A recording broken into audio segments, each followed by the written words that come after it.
नमस्कार दोस्तों, मैंने ही इस सृष्टि की रचना की है, मैं ही इसका पालन पोषण करता हूँ और मैं ही इस सृष्टि का विनाश अर्थात अंत करता हूँ। जब जब संसार में धर्म की हार होगी और अधर्म की विजय होगी, तब तब इस संसार पर अवतार लूंगा। धर्म कर्म से होता है, कर्म के बिना धर्म की कोई परिभाषा नहीं है। धर्म कर्म से होता है, कर्म के बिना धर्म की कोई परिभाषा नहीं है।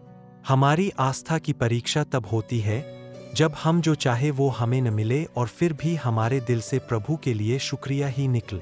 लोग अक्सर सच कहने से बचते हैं या डरते हैं, पर सत्य कभी छुप नहीं सकता और नहीं कभी मिट सकता है। कितना भी छुपा लो पर सच तो उजागर हो ही जाएगा। जिस मनुष्य के चारों तरफ नकारात्मक ऊर्जा वाले लोग रहते हैं, उस मनुष्य का मंजिल से भटक जाना निश्चित है। आज यदि आपके दिन बुरे चल रहे हैं तो कल अवश्य ही अच्छा होगा। आप केवल निस्वार्थ भाव से अपना कर्म कीजिए।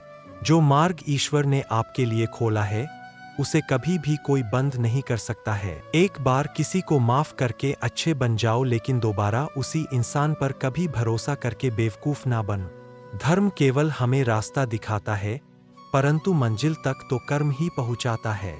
इंसान की इच्छा पूरी नहीं होती है तो उसका क्रोध बढ़ता है, और उसकी इच्छा पूरी हो जाती है तो लोभ बढ़ता है।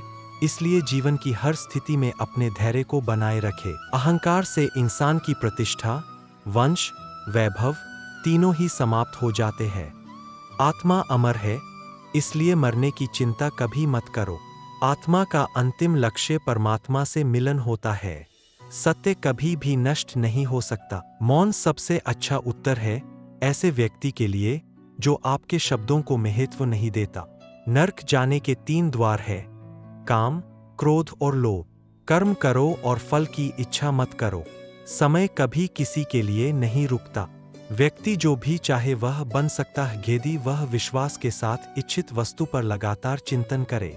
मन की हलचल, होश, सांस और भावनाओं के माध्यम से भगवान की शक्ति सदैव तुम्हारे साथ है। शांत रहने से सभी दुखों का अंत हो जाता है और शांत मन मनुष्य की बुद्धि को शीघ्र ही स्थिर करने में और परमात्मा से मिलन करने में सहायता करती है। जो बात सच पर आधारित होती है, उसे कहने, करने और मानने से हमें कभी नहीं डरना चाहिए। प्रेम सदा ही माफी मांगना पसंद करता है और अहंकार सदा ही माफी सुनना पसंद करता है।